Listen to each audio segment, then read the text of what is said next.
Let me ask you a question. Think of something in your mind right now that you think you can't do. Something you said, I will never be able to do that. Maybe for some of you who's playing in the NBA, NFL, coming up and speaking. Well, here's what I want to propose to you. You have to cross those boundaries to reach new levels of success. I remember one time I had that same issue.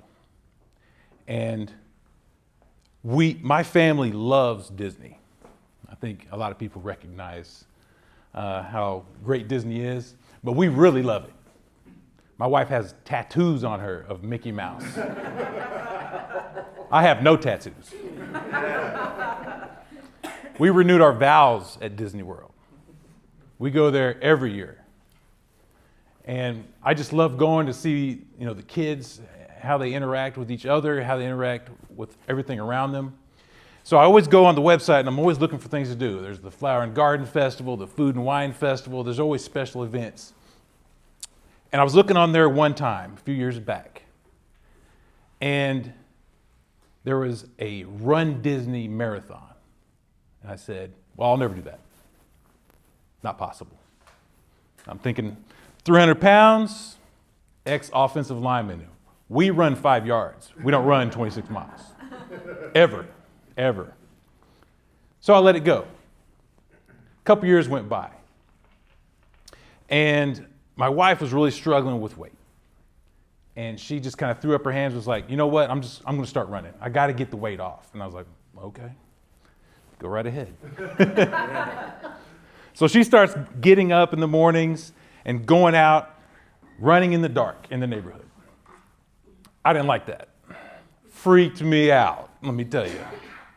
And that spawned me to go try to run with her because I was afraid someone was going to kidnap her, throw her in the back of a truck, run her over. All kinds of weird stuff was going through my head. So I was like, man, I got to go out there with her. I don't care if, she can run and I'll just try to keep up. And Edmund's very dangerous. So I start getting out there and running with her, and she's just killing me, right? She's way ahead. I'm barely keeping up. She's coming back while I'm going out, passing me. It's embarrassing. But I started getting better. I started catching up with her because that was my goal, was just to catch her, just to catch up with her. And the next thing I knew, we were running 3 miles. It wasn't real fast. It was about 30 minutes. Not bad though for me. I was like amazed. And then our anniversary was coming up. And I said, well, let's do something different this year. Let's do something healthy instead of going out and gaining all the weight back that we tried so hard to get off. And I thought about it. Run Disney. This is going to be awesome. I signed us up, didn't tell her. I said, we can do this. She's like, are you crazy? We can't run that far. And I said, we're running 3. All we got to do is get to 12. It was just a half and not the full yet. So I talked her into it because she couldn't resist going out to Disney World in Florida. And then I started looking online for training programs, and they have a trainer, and I got his training program, and I looked at it, and it was like, wow, this is nothing like what I thought. The training was easy. I thought you had to run like 10 miles every single day. It was nothing like that. It was run 30 minutes on Monday, run 30 minutes on Wednesday, run 2 miles on Friday, and then repeat. Next Friday you do 4 miles, and then 5, and then 6, and you build up. You build your endurance up to the point of the race. So I was just thinking, I was like, man, all this stuff in my head, all this fear, I'd assumed that I couldn't do this because I was so big. There were way bigger guys doing this than me.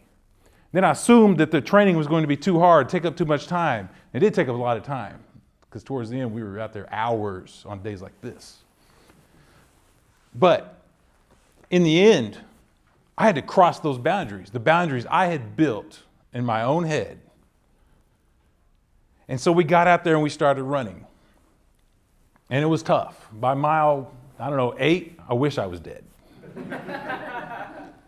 And I knew I only had a few miles left, and my whole goal was just to get to the next medical tent. Because I did not want to faint before the medical tent. And every medical tent, they had the Tylenol and the topical analgesic. So I had this stuff all over me. And so my goal was just to get to the next medical tent because I didn't want to fall out on the middle of the road.